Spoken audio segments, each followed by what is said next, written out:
Hello and welcome to the session on CAPF AC. Okay. हर साल में एक बार paper होता है इसका। बेसिक कवर करते हैं, ज्यादा फोकस आज पेपर 2 पे रखेंगे, ठीक है। पेपर 1 एंड पेपर 2 दो पेपर होते हैं, दोनों के मार्क्स होते हैं। इसके अंदर 125 क्वेश्चन आते हैं आपके पास पेपर के अंदर फॉर 250 मार्क्स। और सेकंड पेपर के अंदर टोटल पेपर 200 मार्क्स का होता है, ठीक है। इसके अंदर एक पेपर सेकंड के अंदर एक क्राइटेरिया होता है दैट अगर आपके पेपर 1 में मार्क्स अच्छे हैं और अगर पेपर 2 के अंदर आपका मिनिमम क्राइटेरिया मैच नहीं होता तो आप फेल हो। मिनिमम क्राइटेरिया 25% मार्क्स, तो 200 के 25% मार्क्स होते हैं 50 मार्क्स। 50 मार्क्स लाना 200 में से कंपलसरी है अगर आपको असिस्टेंट कमांडेंट बनना है तो। ये तो हो गया मिनिमम क्वालिफाइंग मार्क्स की बात पेपर 1 के लिए। पेपर 2 के लिए भी शायद 25% कुछ है। Okay, minimum qualifying marks, but ये कट ऑफ मार्क्स नहीं है। कट ऑफ मार्क्स चाहिए होते हैं हमें। कट ऑफ इसकी कितनी जाती है? अराउंड असिस्टेंट कमांडेंट की कट ऑफ देखी जाए तो पेपर 1 प्लस पेपर 2 मिला करके कट ऑफ बनती है। पेपर 1 एंड पेपर 2 इन दोनों को मिला के कट ऑफ अराउंड जाती है 210। ओके, 210 से 220 इतनी करीबन जाती है। तो 210 plus is a safe score to achieve out of total कितने का मार्क्स का पेपर है? ये 450 मार्क्स का पेपर है। Okay, paper 1 is just like CDS. Okay, maths उतनी हाई नहीं जाती, एफकैट जितनी ही मैथ्स आती है, तो just like CDS but maths paper नहीं। सेकंड हमारे पास में जो है ये पेपर सेकंड। पेपर सेकंड जो होता है इसका वो पूरा रिटर्न होता है। Okay, paper second is return.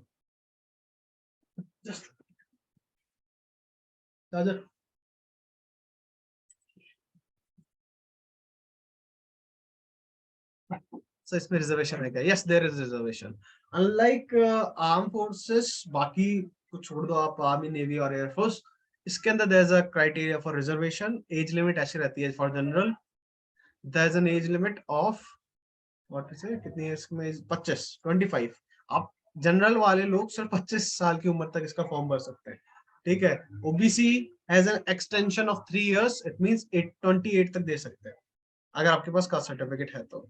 Then SC and ST, scheduled tribe and scheduled caste, can give up to 30 years of age, 30 से 32, I am not confirm, शायद 5 साल का एक्सटेंशन है तो 30 मान लो, 30 साल तक आप दे सकते हो।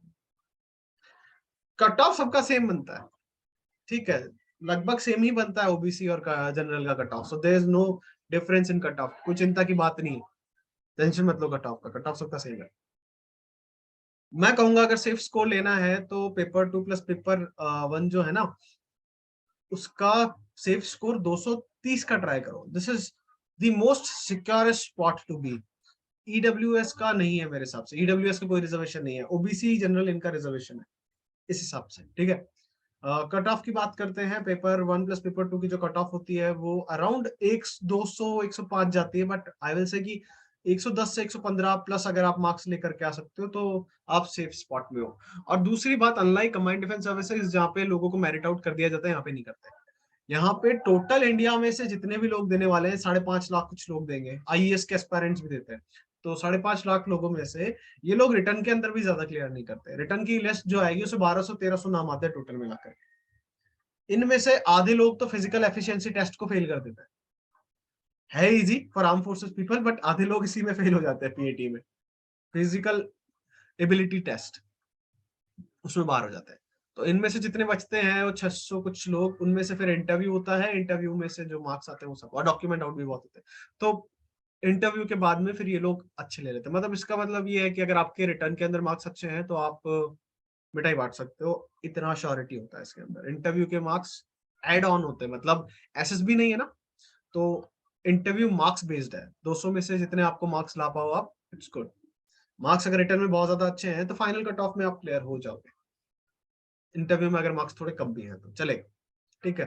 फिजिक आईएएस वाले ही लगता है इसमें इंटरव्यू, वो क्या बोलते हैं, फिजिकल, सॉरी नहीं, इंटरव्यू टेस्ट बोलते हैं, पता नहीं, पर्सनालिटी टेस्ट बोलते हैं, हाँ पर्सनालिटी टेस्ट बोलते हैं, but it's not actually a personality test, just a test of your knowledge, और आपके आगे पीछे के बारे में थोड़ा बहुत पूछते हैं, 1 घंटे में क्या पूछते हैं। 200 मार्क्स का इंटरव्यू होता है, ठीक है। अनलाइक एसएसबी जहाँ पे 5 दिन रखा जाता है, यहाँ पे 1 घंटे का इंटरव्यू होता है, खत्म। मार्क्स दे देते हैं आपको, आपकी नॉलेज ज्यादा चेक की जाती है यहाँ पे, ठीक है। पर्सनैलिटी से ज्यादा नॉलेज पे फोकस किया जाता है। तो ये आपका फिजिकल, ये सारा क्राइटेरिया है आपका पेपर का। पेपर को क्लियर कैसे करते हैं हम आज उसके लिए यहाँ पे इकट्ठा हुए हैं, वी विल डिस्कस। ओके, मेरा इस बार का स्कोर पेपर वन में, पेपर वन के अंदर मेरा स्कोर था 140 करीबन, ठीक है। 140 कट ऑफ 115 ही जाती है मैक्सिमम, 115 से 130 इतना ही जाती है। 140 करीबन मेरा स्कोर था। सो आई नो पेपर में क्या आता है, C type interview, yes CSC type ही होता है, सिविल सर्विसेज। तो पेपर वन के अंदर स्कोर कैसे करते हैं, इसको और कैसे और बढ़ सकता है ये स्कोर, आई विल ट्राई। इस बार मैं क्रॉस कर जाऊंगा 160 के स्कोर को फर्स्ट पेपर के अंदर। तो वो स्कोर कैसे और बढ़ा सकते हो आप, we will talk about that. Okay, paper one के अंदर तो 100% पेपर वन का तो I will give you short short तरीका पेपर में कैसे मार्क्स निकालते हैं। एक बार इन शॉर्ट रिपीट कर दीजिए सर, अभी तक कितनी बार कितना बता दिया। शॉर्ट में अभी हम सिर्फ जनरल डिस्कस कर रहे हैं पेपर के बारे में। पेपर क्या है, पेपर दो पेपर है हमारे, और दोनों की जो कंबाइंड कट ऑफ होती है वो 110 करीबन प्लस रखो, ठीक है। तो इतने मार्क्स हमें लाने होते हैं paper one plus paper two मिला करके। पेपर वन 200 मार्क्स, 250 मार्क्स का होता है। Paper two is of 200 marks, और उन 200 में से 50 मार्क्स लाना मैंडेटरी है। बट उसका मतलब ये नहीं आपका रिटर्न की लिस्ट में नाम आ जाएगा। रिटर्न की लिस्ट में नाम तब आएगा जब आप paper one plus paper two का कंबाइंड कट ऑफ क्लियर करोगे। तो paper one plus paper two करना पड़ेगा आपको। कंबाइंड डिफेंस सर्विसेज की तरह यहाँ पे एसएसबी नहीं है, यहाँ पे सी सिविल सर्विसेज टाइप इंटरव्यू है, ठीक है। आधे घंटे में पर्सनैलिटी टेस्ट और खत्म काम। तो हम स्टार्ट करते हैं with paper two. Okay, paper one तो सब स्टार्ट करते हैं, पेपर टू से स्टार्ट करते हैं। पेपर टू जो है उसके अंदर ये सारे सेक्शंस आते हैं हमारे। ऐसे ऐसे कितने आते हैं, ऐसे आपके पास में आएंगे 4 ऐसे, 20 marks each, 80 marks. Okay, SSB introduce one नहीं, इंट्रोड्यूस नहीं होगी एसएसबी, तो 80 marks. Then we have comprehension. Comprehension आएगा आपके एक 20 मार्क्स का। इसमें आती है एक प्रेसी, प्रिसाइज राइटिंग बोलते हैं उसे। ओके, तो प्रिसाइज राइटिंग एक आती है 15 मार्क्स की, उसको 1/3 में लिखना होता है। आर्ग्यूमेंट आते हैं, आर्ग्यूमेंट आते हैं आपके दो, 20-20 मार्क्स के, 40 मार्क्स। ओके, देन इसके अंदर ग्रामर आती है। ग्रामर आती है आपके 25 मार्क्स की ग्रामर आती है टोटल, ठीक है। कॉम्प्रिहेंशन, ग्रामर, पैसे, आर्गुमेंट, रिपोर्ट, 20 मार्क्स की आपकी रिपोर्ट आती है। दो रिपोर्ट आती है इसमें, 10 मार्क्स की एक, 20 मार्क्स की आपकी रिपोर्ट आती है। इस पेपर को देखोगे तो इसके अंदर से यू विल रियलाइज कुछ, हम सारे सेक्शन की करके बात करेंगे। ऐसे से स्टार्ट करेंगे और फिर हम आगे देखेंगे, और ऐसे दिखाऊंगा मैं आपको सेक्शन कमांडेंट में क्या पूछता है, कैसे पूछता है। तो आर्ग्यूमेंट, प्रेसी, ग्रामर, रिपोर्ट, यही सारी, ये पूरा आपका पेपर है जो पेपर टू आता है। सर एक ब्लॉक वाला आता है, वो उसको प्रेसी बोलते हैं, प्रिसाइज राइटिंग बोलते हैं ब्लॉक वाले को। हियर इट इज, 15 मार्क्स की आती है वो, ठीक है। तो प्रिपरेशन जो होती है उसकी एक स्ट्रेटेजी होती है। मेरी स्ट्रेटेजी क्या है पहले मैं डिस्कस करता हूँ। देखो, इसमें कुछ एरियाज को अगर आप डिवाइड करोगे, तीन ही तरह का एरिया है। पहला वो एरिया जिसमें सिर्फ राइटिंग की जरूरत है, मतलब आपकी अगर राइटिंग प्रैक्टिस अच्छी है तो सिर्फ राइटिंग स्किल्स मांग रहा है। आप किस तरीके से लिखते हो, सेंटेंस फॉर्म करते हो, कितना अच्छा लिखते हो, सजा सजा के लिखते हो, कितना आ, आपका फ्लो मेंटेन होता है या नहीं होता। ऐसे अलग अलग नॉर्थ वेस्ट राइट ऐसे नहीं जानी चाहिए सेंटेंसेस, बिल्कुल कनेक्टेड सेंटेंसेस आप फ्लो कर सकते हो या नहीं कर सकते। That is a test of writing skill. तो एक तो आपको राइटिंग स्किल्स की जरूरत पड़ती है, कैसे डेवलप करते हैं वी विल सी। ओके, दूसरी चीज जो इसमें आपको चाहिए होती है, कुछ सेक्शन में आपको इन्फॉर्मेशन और नॉलेज चाहिए होती है, ठीक है। इन्फो और डेटा के बिना आप नहीं कर सकते। कुछ सेक्शन के अंदर आपकी राइटिंग कितनी अच्छी हो, अगर इन्फॉर्मेशन और डेटा नहीं है, आप मार्क्स नहीं निकाल सकते। और तीसरे तरह के वो होते हैं जहां पे आपको दोनों की जरूरत नहीं होती इतनी ज्यादा, मतलब वैसे दो ही लार्ज क्राइटेरिया है, बट हाँ ये दोनों है, ठीक है। देन इसी के अंदर एक और इंपॉर्टेंट चीज आ जाती है, understanding. Okay, understanding of English sentences, मतलब इंग्लिश पढ़ने की जो हमारी स्किल्स है वो, ठीक है, वो भी बहुत ज्यादा इंपॉर्टेंट होती है। अगर बात करें कि कौन से एरिया में क्या क्या चेक होता है, ऐसे के अंदर तीनों चेक होते हैं आपके। मैं कलर चेंज कर देता हूँ लाइट का। वाइल राइटिंग ऐसे आपकी राइटिंग स्किल आपको डेटा आता है नहीं आता उसके बारे में, जैसे एक क्वेश्चन आ गया किस पे, जैसे आज क्या टॉपिक डाला था मैंने, हाँ, इंडो चाइना बॉर्डर डिस्प्यूट पे टॉपिक आ गया। ओके, तो आपको अगर पता नहीं है इंडो चाइना बॉर्डर डिस्प्यूट क्या है, डिप्सांग प्लेन्स क्या है, गोगरा पोस्ट क्या है, या फिर तवांग एरिया कहाँ पर है अरुणाचल प्रदेश में, स्टैंड ऑफ हिस्ट्री, इन सब चीजों के बारे में अगर आपको इन्फॉर्मेशन नहीं है, आपकी राइटिंग स्किल्स कितनी भी अच्छी हो, इन्फॉर्मेशन नहीं डालोगे वो मार्क्स नहीं देगा ऐसे के अंदर। ओके, 100 किलो क्या बोलते हैं उसे, भूसा नहीं चाहिए, 2 किलो गोल्ड चाहिए उन्हें बस। तो क्वांटिटी मैटर नहीं करती, आप कितना लिखते हो, क्या लिखा है आपने वो मैटर करता है ऐसे में। और वो किस पे डिपेंड करता है, क्या लिखा है, इन्फो पे, आपको कितना नॉलेज है। अंडरस्टैंडिंग ऑफ इशू जो भी आया वो आपको होनी चाहिए। Info, data and writing, writing skill, आपको जो भी दिमाग में है वो आप फ्लो में लिख सकते हो या नहीं लिख सकते, तीनों का टेस्ट है ऐसे। देन अगर आप बात करो कॉम्प्रीहेंशन की, comprehension is just a test of writing and understanding. कोई इन्फो कोई डेटा की जरूरत नहीं होती, जो किताब आपको पैसेज आया है आंसर उसी के अंदर है, आपको पैसेज को समझना पड़ता है, आपको अंडरस्टैंडिंग की जरूरत पड़ती है। एक बार आपको समझ में आ गया, ग्रास्प हो गया दिमाग के अंदर, जो मैं आपको कहता हूँ सीडीएस के अंदर भी, कि पेपर में पहले समझो ऐसे क्या कॉम्प्रीहेंशन बोलना क्या चाहता है। तो कॉम्प्रीहेंशन का मेन आइडिया हम उठा करके दिमाग के अंदर ला पाते हो या नहीं ला पाते। अंडरस्टैंडिंग बढ़ती है रीडिंग से। ओके, तो इसके लिए तो अंडरस्टैंडिंग के लिए तो रीडिंग करनी पड़ती है, दोनों की, ऐसे के लिए भी और इसके लिए भी, अंडरस्टैंडिंग से ये चीज बढ़ती है। Comprehension writing, it is just about writing and understanding. Then precise writing, it's just a test of your writing and understanding. किसी बड़ी चीज को समझ करके आपको छोटा करना होता है, that is what precious writing is. दोनों के अंदर अंडरस्टैंडिंग और इसी की चेक होती है। देन अगर आप बात करो this argument, argument is a test of your more of right information, कितना आपको पता है किसी टॉपिक के बारे में, और क्योंकि उसके प्रोज एंड कॉन्स बताना होता है हमें आर्ग्यूमेंट के अंदर। दो अलग अलग सेक्शन होते हैं आर्ग्यूमेंट में, एक तो आपको जस्टिफाई करना होता है क्यों ये चीज होनी चाहिए, दूसरी में आप ही को जस्टिफाई करना होता है क्यों ये चीज नहीं होनी चाहिए। That is what argument is.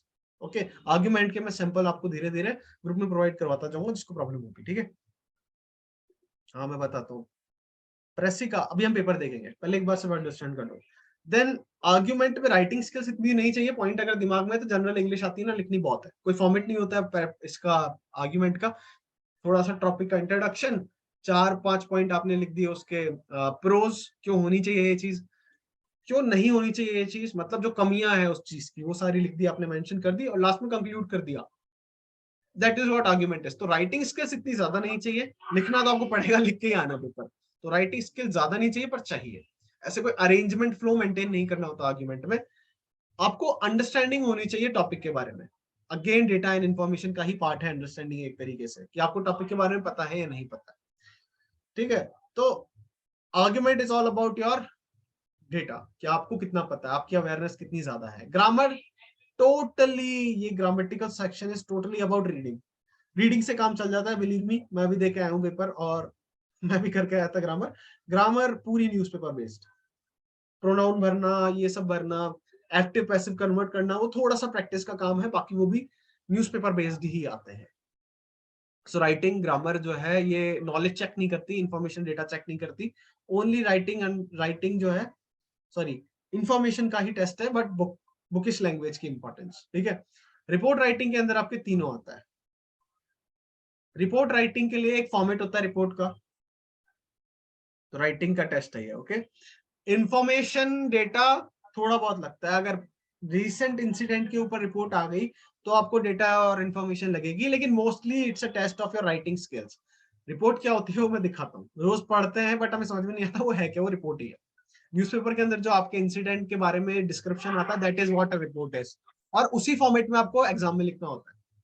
ठीक है, ये सारी चीजें हैं आपके पूरे एग्जाम के अंदर जो चेक हो रही होती है। राइटिंग एंड इन्फॉर्मेशन, आपको कितनी इन्फॉर्मेशन और कितनी राइटिंग प्रैक्टिस है, यही टेस्ट होता है। हम क्या करते हैं, हम सेक्शन बाय सेक्शन मूव तो करते हैं, कॉम्प्री कर लेंगे, ये कर लेंगे, बेसिक्स इसके स्ट्रांग नहीं है ना, ये वो हमेशा सफर करेगा in paper. So as we always go, हम फंडामेंटल्स को टारगेट करेंगे। तो मैं अपनी बात बताता हूँ, मैं फंडामेंटल्स को कैसे टारगेट करता हूँ। बात करते starting with this writing practice. Okay, एक पेपर निकालता हूँ असिस्टेंट कमांडेंट का, वेट,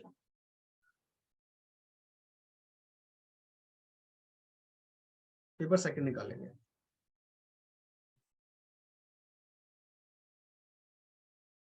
हम्म, 2020 सिर्फ नया नहीं है क्या मेरे पास? एक सेकंड में सब कुछ इरेज कर देता हूँ। सो ये असिस्टेंट कमांडेंट पेपर है 2020, थोड़ा लेटेस्ट निकाले, इस बार का निकालते हैं। CAPF AC 2022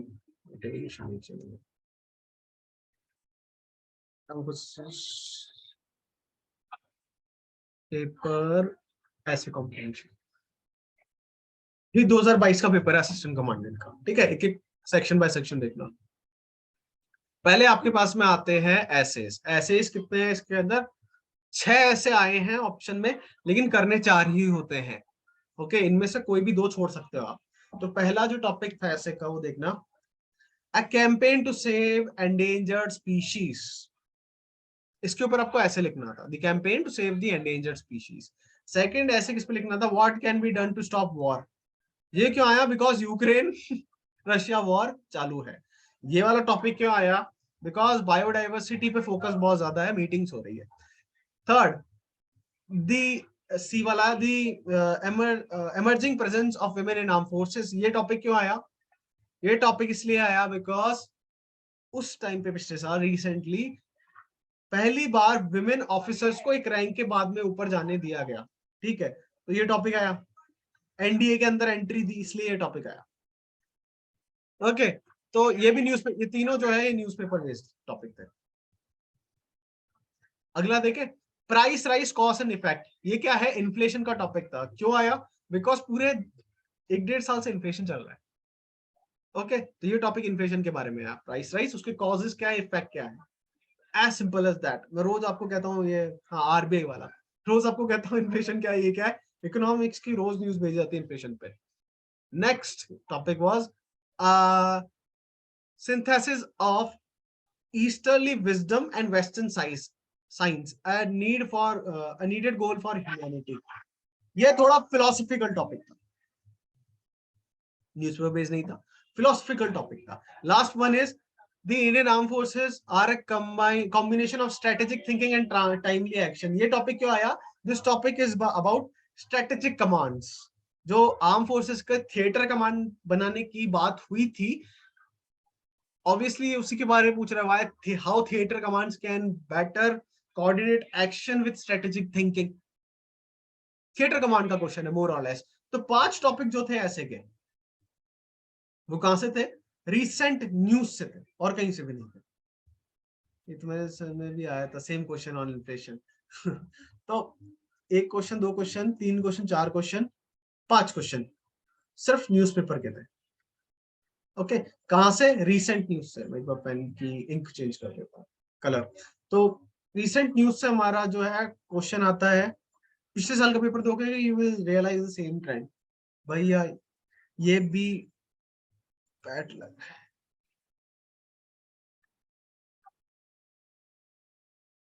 ठीक है, तो न्यूज़पेपर से आपका पेपर आता है, that is very clear in our mind. तो इन्फॉर्मेशन इससे पूछा क्या है, इसमें तीनों का टेस्ट है आपका। राइटिंग आपको ऐसे लिखना आना चाहिए, ऐसे का एक फॉर्मेट होता है, इंट्रोडक्शन, टॉपिक क्या है, उसकी बॉडी के अंदर फिर आता है स्टार्ट कैसे हुआ, उसकी हिस्ट्री क्या है, टॉपिक प्रेजेंट क्या चल रहा है, उसकी मतलब दिक्कत क्या हो रही है, उसके कारण जो भी इशू है उसके कारण दिक्कत क्या हो रही है, कॉजेज एंड इफेक्ट्स, कॉन्सिक्वेंसेज जिसे बोलते हैं। उसके बाद में सॉल्यूशन, गवर्नमेंट क्या कर रही है, क्या एक्चुअली में होना चाहिए, दैट्स द सॉल्यूशन। पहले तो गवर्नमेंट क्या कर रही है, अभी तक क्या क्या किया गया सॉल्यूशन के अंदर, एक तो क्या किया गया, क्या करना चाहिए, देन उसके बाद में गवर्नमेंट ने क्या किया, वो सारी चीजें डिस्कस करने के बाद में लास्ट में कंक्लूजन। कंक्लूजन के अंदर कि कैसे इस चीज को जो है हम पॉजिटिव नेगेटिव को लेकर के एक लाइन लास्ट में छोड़नी होती है कि क्या किया जा सकता है, that is what conclusion is. तो पेपर में राइटिंग का उतना ही पार्ट है। मोर इंपॉर्टेंटली यहाँ पे क्या चेक हो रहा होता है, एक तो आपकी राइटिंग की कितनी एफिशिएंसी है, मतलब कितने कम एरर करते हो आप, स्पेलिंग मिस्टेक कितनी कम करते हो। ठीक है, नॉलेज आपका कितना है, जैसे टॉपिक आया आप campaign to save endangered species, आपने उसमें कितना इंफॉर्मेशन डाला, आपने जैसे प्राइस इन्फ्लेशन है, आरबीआई का डेटा कोट कर रहे हो, ये कोट कर रहे हो, वो कर रहे हो, कोट कर रहे हो, उसका मतलब क्या है? You have knowledge about the topic. आपने इन्फ्लेशन से स्टार्ट किया, क्या होता है, आगे बढ़ते गए, मतलब आपको इन्फ्लेशन के बारे में पता है कि ये टॉपिक पूछना क्या चाहता है, कॉज इफेक्ट सब कुछ आपने बता दिया, he will give you good marks. ठीक है, तो नॉलेज का टेस्ट है, राइटिंग का टेस्ट है, ये पूरा नॉलेज और राइटिंग का टेस्ट है प्रॉपर, और पूरा न्यूज़पेपर से आता है। Second was write an argument and for and against the following. Video game sharpen the mind, ये क्वेश्चन क्यों आया?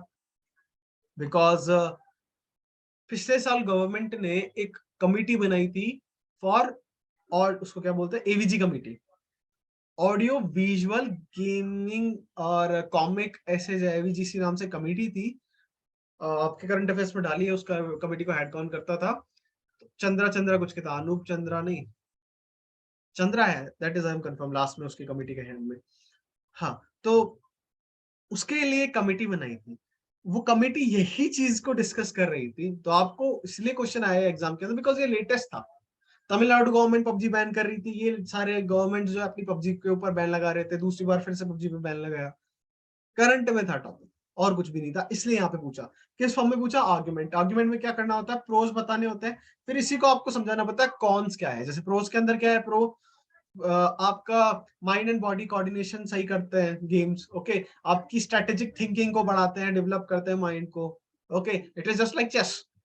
आप सोचते हो, you perform some action based on calculations, तो वो आपकी कहीं ना कहीं थिंकिंग और रीजनिंग एबिलिटीज को इंप्रूव करते हैं। कॉन्स के अंदर क्या आएगा? कॉन्स के अंदर ज्यादातर वीडियो गेम्स जो है वो ऑनलाइन है। वीडियो गेम्स की बात है तो ऑनलाइन ही है, ठीक है, सारे वीडियो गेम्स ऑनलाइन है, तो फिजिकल हेल्थ कहीं ना कहीं सफर करती है। यही चीजें लिखनी होती है आर्गुमेंट के अंदर, पॉइंट बना करके। Okay, second question was United Nation organisation has become redundant. Redundant मतलब, हाँ, रिडंडेंट मतलब होता है यूनाइटेड नेशन जो है बेकार हो चुकी है। तो हमें बताना था क्यों हो गई थी और क्यों नहीं हुई थी।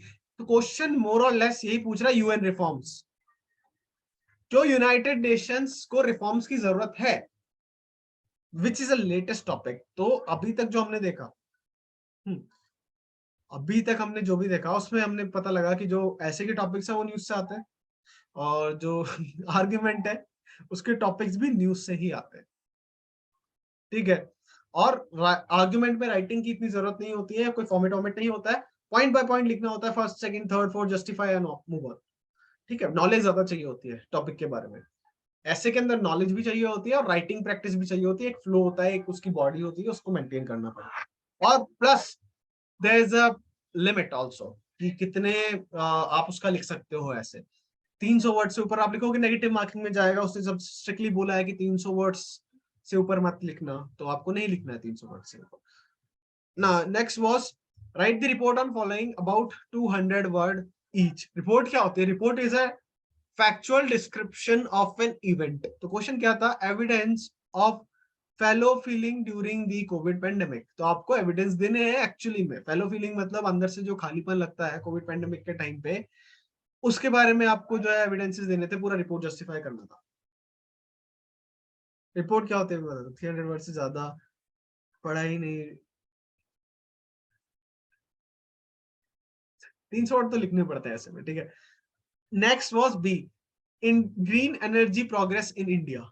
हाइड्रोजन मिशन, ये सारे मिशन जितने भी गवर्नमेंट ऑफ इंडिया ने अपने पिछले साल ना कमिटमेंट रिन्यू किए थे, जिसको बोलते हैं नेशनली डिटरमाइंड कमिटमेंट्स। जो हमने पेरिस अकॉर्ड साइन किया था, हर 5 साल बाद में कंट्रीज जो है वो अपने नेशनली डिटरमाइंड कंट्रीब्यूशन को रिन्यू करती है और बताती है जो हमने पहले प्लेजेस ली थी वो प्लेजेस हमने कंप्लीट की है। That is what nationally determined contribution is. उसके ऊपर क्वेश्चन था ये कि ग्रीन एनर्जी प्रोग्रेस के अंदर इंडिया क्या कर रहा है, current affairs question. Okay, report लिखनी थी। रिपोर्ट में क्या होता है? फैक्चुअल डिस्क्रिप्शन, मतलब जो इंडिया ने एक्चुअली में किया है सिर्फ वो लिखना है, क्या कर सकता है, क्या हो सकता है, वो सब नहीं लिखा जाता है इसमें रिपोर्ट में। Report is one of the easiest thing, okay, पूरे पेपर के अंदर। फिर आपके आता है प्रेसी। प्रेसी के अंदर इस तरह से एक आर्टिकल दे दिया जाता है पूरा, उसको हमें कंप्रेस करना होता है। भैया इस सेशन की रिकॉर्डिंग मिल जाएगी, sir recording will be on YouTube, हम डाल देंगे सर, ठीक है। तो दिस प्रेसी, प्रेसी के अंदर क्या होता है? प्रेसी के अंदर कुछ भी नहीं होता। प्रेसी के अंदर ये पूरा फुल ब्लोन आर्टिकल है। इसको, इसकी फीलिंग्स, इसके अंदर जो भी इसने भाव एक्सप्रेस किए, वो सब हटाए बिना आपको इसको श्रिंक करके 1/3 पेज में कन्वर्ट करना पड़ता है। This is one of the hardest thing for me at least. तो मैं इसको तो लास्ट में करता हूँ, ये छोड़ के आता हूँ। नो देयर इज नो बायलैंग्वेल, ये प्रेसी वैसी ये बायलैंग्वेल नहीं होते, ठीक है। बायलिंगुअल ऑप्शन जो आता है इट इज ओनली फॉर ऐसे राइटिंग। रिपोर्ट राइटिंग में भी शायद बायलिंगुअल होता है, but I am not confirm. ऐसे आई एम कंफर्म कि जो है वो बायलिंगुअल आता है। प्रेसी राइटिंग इज टोटली इंग्लिश, तभी तो डिसएडवांटेज है हिंदी मीडियम वालों को। और प्रेसी की राइटिंग की अभी तो इस साल तो थोड़ी इजी आई थी, लेकिन पहले जो लैंग्वेज आती थी ना, तुम समझ भी नहीं पाओगे बोल क्या रहा है, इतनी टफ लैंग्वेज आया करती थी। जैसे उनको जबरदस्ती, जैसे 417 वर्ड है ना, उसको आधा करना है। समरी टाइप में, समरी से डिफरेंट थिंग। समरी तो हम वो बोलना क्या चाहता है वो लिख देते हैं। यहाँ पे हम शॉर्ट नहीं करते हैं, मतलब इसको शॉर्ट करते हैं हम, इसके अंदर से जिस्ट नहीं निकालते। कहना क्या चाहता है, summary is description of that. हम एक ऐसी चीज बनाते हैं जिसको पढ़ के हम समझ सके कि ये कहना क्या चाहता था, ठीक है। तो पैसेज का शॉर्ट फॉर्म इज पैरासी राइटिंग। एक आता है आपका आर्ग्यूमेंट, सॉरी आर्ग्यूमेंट क्या ये, दैट्स क्या बोलते हैं, कॉम्प्रिहेंशन। इसमें एक पूरा आर्टिकल आता है दाएं से वो निकाला हुआ, स्टार्टिंग से पढ़ो लास्ट तक, और नीचे कुछ 5 क्वेश्चंस दिए हुए होंगे, उनको आपको राइटिंग में आंसर देना होता है, 50 से 60 वर्ड ईच, ठीक है। पूरा डिस्क्रिप्शन देना होता है क्वेश्चन का। तो ये क्वेश्चन आता है आपका कॉम्प्रिहेंशन का, ये मार्क्स स्कोरिंग पार्ट है। देन राइट द सेंटेंस, ये आपके आते हैं rewrite the sentence as directed, change the voice, grammar के क्वेश्चंस आते हैं। फिलिंग द ब्लैंक्स के क्वेश्चन आते हैं, जैसे ही डज हिज वर्क, इसमें रिफ्लेक्सिव प्रोनाउन डालना है, without depending on other. He does his work himself without depending on others. तो ये सब चीजें ना ग्रामर की नहीं है, ये तो मैं जनरल इंग्लिश की बात मानता हूँ, मैं कोई ग्रामर नहीं पढ़ के गया था इसके लिए, बट आई नो यहाँ पे हिमसेल्फ आएगा ऑटोमेटिकली। बट 25 मार्क्स की जो है ग्रामर आती है इसके अंदर, ये सारे क्वेश्चंस आते हैं। इनवर्ड्स का यूज करो, सेंटेंस फॉर्म करो दो, इसके अंदर से इसको ठीक करो क्वेश्चन को, आफ्टर एरर निकालना है इस क्वेश्चन के अंदर। तो डायरेक्ट यहाँ पे 4 ऑप्शन नहीं दिए होते, आपको डायरेक्टली एरर निकालना होता है सेंटेंस के अंदर से। तो ये हमें मृत्युंजय, रुको मैं 1 मिनट अलाउ कर देता हूँ। ओके, अब बोल सकते हो। हेलो। हाँ हेलो। हाँ भैया, क्या कह रहे थे इसमें, जैसे कि ऐसे आया हमारा 4 ऐसे आया 20-20 मार्क्स का, तो उसमें क्या कहते हैं, अगर हम आधा लिखते हैं या फिर थोड़ा सा उसमें मतलब क्या कहते हैं, अगर कुछ मिसिंग होता है तो वो पूरा क्वेश्चन काटा जाता है या फिर उसमें कम मार्क्स मिलते हैं किसके अंदर? ऐसे के अंदर? ऐसे के अंदर अगर आपने ऐसे पूरा नहीं किया, आपको मार्क्स ही नहीं मिलेंगे, 1-1.5 मार्क्स मतलब देके निकल जाएगा वो। अच्छा। आपने पूरा डिस्क्राइब नहीं किया ना, ऐसे का मतलब क्या है कि सामने वाले को समझ में आना चाहिए आपने लिखा क्या है, उसमें फ्लो होना चाहिए, काफी सारी चीजें होती है। तो 20 में से हाँ हाँ हाँ। 20 में से अगर 20 मार्क्स का है ना, तो अच्छा जो लिखता है ना उसको भी 10 से 12 मार्क्स ही मिलते हैं। तो आप जब इनकम्प्लीट लिखोगे वो 1-1.5 मार्क्स टिक करके निकल जाएगा, तो टाइम वेस्ट हो गया ना। तो ऐसे या तो करो या करो मत, बेटर है। ठीक है ओके। हाँ लेकिन ऐसे को लिखना जरूरी है, ओके। पेपर में बताता हूँ स्ट्रेटेजी क्या होनी चाहिए पेपर के लिए। तो ये आपके आती है ग्रामर, और इतना ही पेपर आता है हमारे, ठीक है। पेपर देखा, अब डिस्कस करते हैं पेपर को प्रिपेयर कैसे करते हैं। तो फॉर मी, जैसे मैं बताऊं, 3 ही सेक्शन है, राइटिंग स्किल्स, और second thing is that information and knowledge, ठीक है। तो इंफॉर्मेशन और नॉलेज जो है, इसको बिल्ड करने में टाइम लगता है, ओके। जैसे जैसे जो मैं अभी रोज सुबह आर्टिकल डाल रहा हूँ, that is I am making my own notes, ठीक है। सारे सोर्सेस को ढूंढ ढांड के जहां से अच्छी लाइन थोड़ा इन्फॉर्मेशन मिल जाए, एक सोर्स नहीं। फॉर एग्जांपल मैं जब ये बॉर्डर डिस्प्यूट के बारे में पढ़ रहा था, ये कौन सी न्यूज़पेपर है, front line Indian, India national magazine, जो फ्रंट लाइन आती है द हिंदू की, उस पे जा करके पढ़ रहा था। देन अल जजीरा का एक आर्टिकल था, मैंने वो पढ़ा। उसके अलावा ये वाला, ठीक है, चीजें निकालने के लिए, इंफॉर्मेशन निकालने के लिए, कहीं एक जगह पे सारी इंफॉर्मेशन नहीं होती है, तो बहुत सारे सोर्सेस, थोड़ा विकिपीडिया पढ़ना पड़ता है, काफी सारी जगहों से इंफॉर्मेशन ली जाती है। ये जो प्रोसेस है ना, नॉलेज को इंटरनेट से एक्सट्रैक्ट करने की, यही आपका एफर्ट है और यही मांग रहा है। जब आप ये चीज कर रहे होते हो ना, आप ऑटोमेटिकली प्रिपेयर हो रहे होते हो, बजाय किसी के ऊपर नोट्स पे डिपेंड करने के। आई विल सजेस्ट यू कि make your notes own. Okay, जैसे मैं नोट्स बनाता हूँ, तो मैं कैसे बनाता हूँ, अब जैसे यूपीएससी के साथ में बहुत टाइम हो गया मुझे, तो मुझे पता होता है यूपीएससी क्या चाहता है, कौन से टॉपिक इंपॉर्टेंट होता है, कौन से नहीं होते हैं, और करंट अफेयर्स में भी क्या चल रहा है, सारी नॉलेज होती है। ठीक है, तो मुझे पता है कितने टॉपिक्स है, सारे एक बार मैंने बैठ करके लिस्ट आउट कर लिया, और लिस्ट मैंने शेयर की थी, और भी जो होंगे वो मैं उसमें ऐड करता रहूंगा जैसे जैसे मुझे याद आएंगे। कोई भी टॉपिक नहीं छूटेगा, 8 महीने मेरे पास। तो टॉपिक्स लिस्ट आउट करने के बाद में क्या करना होता है, वन बाय वन आप धीरे धीरे उन टॉपिक्स को कंप्लीट करो। जैसे क्लाइमेट चेंज है, फर्स्ट क्लाइमेट चेंज टॉपिक लिखा, तो मैंने क्लाइमेट चेंज के बारे में सारा इन्फॉर्मेशन निकाल लिया इंटरनेट से, आर्टिकल्स पढ़े, साइट्स देखी, ये करे वो करे, नॉलेज आ गया। अब मुझे अंदर से पता है ये क्या है। अब क्या चाहिए होगा, इन्फॉर्मेशन रिटेन करने के लिए सिर्फ और सिर्फ रिवीजन चाहिए होगा, जो मैं दे दूंगा, तो मुझे चीजें याद हो जाएंगी। ओके, तो ये तो हो गया जो हमारा पहला पिलर था, that is information and data collection, जिसकी हमें ऐसे में जरूरत पड़ेगी, आर्ग्यूमेंट राइटिंग में जरूरत पड़ेगी, रिपोर्ट में भी जरूरत पड़ेगी। इन 3 जगहों पे हमको इन्फॉर्मेशन की जरूरत पड़ेगी, और ये बहुत सिग्निफिकेंट अमाउंट में इन्फॉर्मेशन मांगते हैं। सो यहाँ से इन्फॉर्मेशन पूरी हो जाएगी। फिर मैं क्या करूंगा, 3-4 महीने बाद में I will start writing practice साथ साथ में होती है। मतलब जब मैं ये इन्फो लोड कर रहा होता हूँ, तो आपने देखा होगा मेरे आर्टिकल्स जो मैं लिखता हूँ उसमें गलतियां होती है, स्पेलिंग मिस्टेक्स होंगी। क्यों? बिकॉज मैं ऐसे कैसे टीप के नहीं लिख रहा, मैं वहां से पढ़ करके खुद सेंटेंसेस फॉर्म करता हूँ, तो मुझे पता लगता है मैं इसकी स्पेलिंग्स में ज्यादा मिस्टेक करता हूँ, तो मैं उनको बाद में हाईलाइट करके उनको इंप्रूव करता रहता हूँ। तो साथ साथ में ना, राइटिंग स्किल्स के अंदर एक पार्ट होता है ना एरर वाला, वो धीरे धीरे कंप्लीट होता जाता है साथ साथ में, क्योंकि नो वन इज परफेक्ट। ये चीज पहले दिमाग में रखनी चाहिए, कोई खुदा नहीं है।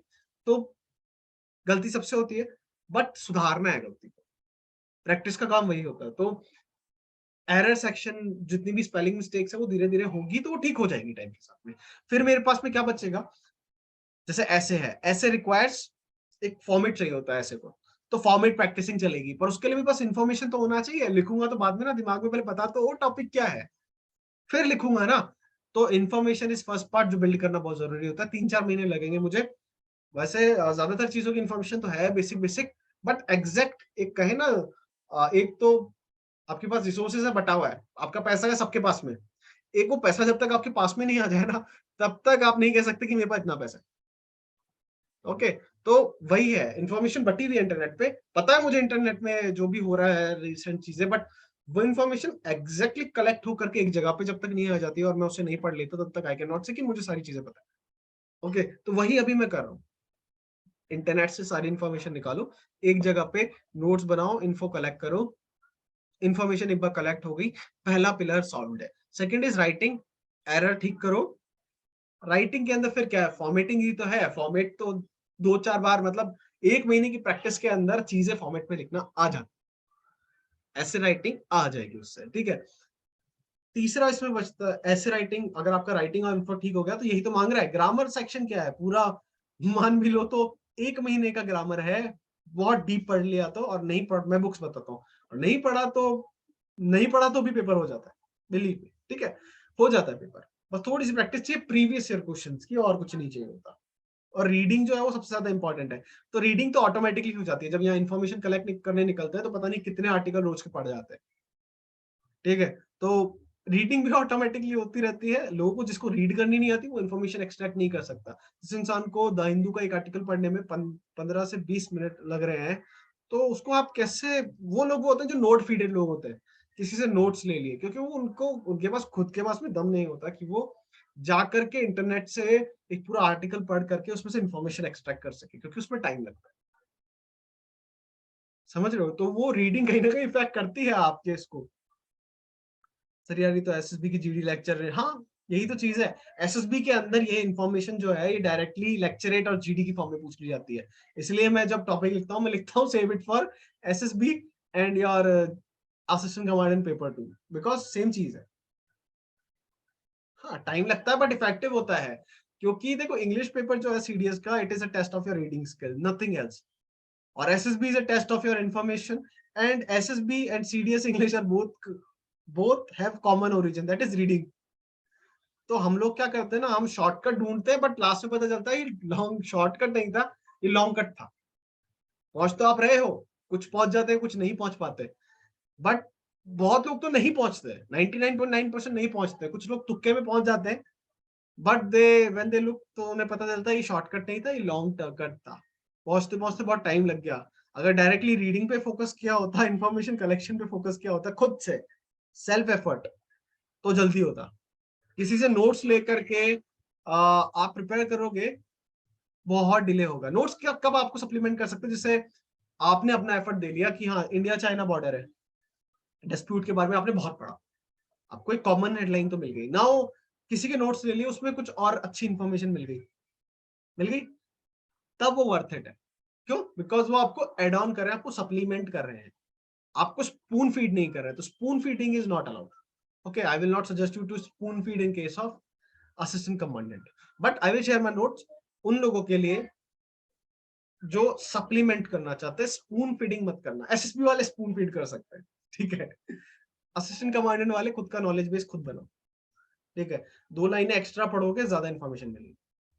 ओके, तो इसीलिए वैसे तो मैं बहुत इन्फॉर्मेटिव बना रहा हूँ नोट्स को, तो ये आपका एसएसबी का होता है। तो यही कर रहा हूँ मैं भी, जैसे रोज एक टॉपिक पकड़ लिया, उसके ऊपर ढंग से रिसर्च की, वो रिसर्च पार्ट इज एफर्ट। तो वो that research part is your effort. जब तक एफर्ट नहीं डालोगे तब तक रिजल्ट का मजा नहीं आएगा। ओके, एक इंसान जो खुद अपने पैसे से बाइक खरीदे और एक इंसान जिसको पापा ने दिलाई हो, बहुत फर्क होता है, ठीक है। फर्क चीज किस चीज का होता है? बाइक तो दोनों के पास में है, बट सेंटिमेंटल वैल्यूज का बहुत फर्क होता है। एक इंसान जिसने खुद से लिए ना, उसको उसकी वैल्यू ज्यादा है उस बाइक की इन कंपैरिजन, और उसको फन भी ज्यादा है, ठीक है, उसको प्राउड भी ज्यादा है उस चीज से, उस इंसान के मुकाबले में जिसको पापा से मिल गई थी, ठीक है। तो ये चीज जो है डिफरेंस पे करती है कहीं ना कहीं, क्योंकि किसी भी चीज की वैल्यू कौन देता है? वैल्यू वो साइकिल ऑफ एफर्ट देती है। वो आपने रिमूव कर दी तो देयर इज नथिंग, ओके, आपको मजा भी नहीं आएगा। तो वैल्यू और एफर्ट खुद देना। What I will guide you is with topics आपको दिए जाएंगे, नोट्स में आपको दे दूंगा ग्रुप के अंदर, जितने भी हमारे करंट अफेयर्स ग्रुप है, एसएसबी में भी काम में आ जाएंगे, ठीक है। हाँ, तो नहीं, मैं उनकी बात करूँ, वो दिलाते हैं, ठीक है, मुझे भी दिलाई थी इसलिए बता रहा हूँ, मुझे इतनी वैल्यू नहीं है उसकी, ठीक है। मैं खुद से लेता तो ऑब्वियसली मुझे ज्यादा वैल्यू होती। तो यही चीज है। देन इसके अंदर क्या बचता है? ग्रामर बचता है। जैसे मेरी स्ट्रेटेजी क्या होती है, मैं समझाता हूँ तुम्हें। मैं ज्यादा फोकस करता हूँ उन एरियाज में जब मार्क्स निकलते हैं। पहले तो एक दिमाग में बिल्कुल क्लियर पिक्चर होनी चाहिए, क्या एक्सपेक्टेशंस है आपकी, ठीक है। एक्सपेक्टेशंस को बिल्कुल क्लियर रखो पेपर से। जैसे गोल होता है, एक तो गोल कितना है, 210 मार्क्स प्लस का। कैसे अचीव करोगे, दिमाग में बिल्कुल क्लियर आइडिया होना चाहिए। जैसे मेरे लिए ये टारगेट अचीव करने का जो सबसे शॉर्टेस्ट तरीका है, वो ये है, क्या? पेपर 1 के अंदर मैं 160 प्लस लूंगा, which is not very difficult considering the previous examination, और मेरा पढ़ाई का रिकॉर्ड देखते हुए आ जाएंगे, ठीक है। तो पेपर 1 के अंदर मैं 160 ला सकता हूँ, वो मेरा पर्सनल कैपेबल और कैलिबर है, वो मुझे मेरे हिसाब से पता है। आपके हिसाब से डिफरेंट हो सकता है, डोंट टेक टेंशन, अपने हिसाब से प्लानिंग करो। तो मेरे लिए 150 से 160 प्लस गुड है। पेपर 2 के अंदर मेरा टारगेट रहेगा 80 प्लस लाने का, ओके। तो अब मेरा जब टारगेट बिल्कुल क्लियर है, 80 प्लस लेकर के आना है पेपर 2 के अंदर, तो मैं क्या करूंगा? I will draw out a chart कि मैं ये कैसे लेकर के आऊंगा। तो मैं कैसे लेकर के आता हूँ, जैसे मैं इन चीजों पे फोकस करूंगा। कॉम्प्रीहेंशन, कॉम्प्रीहेंशन 20 मार्क्स का आता है, नाना करते हो मुझे 10 मार्क्स भी दे दे, मेरा हो जाएगा। ढंग से लिख करके आऊंगा बिल्कुल प्रॉपरली, 10 से 12 मार्क्स वो दे देगा, मुझे कोई प्रॉब्लम नहीं है। कॉम्प्रीहेंशन के अंदर ग्रामर है,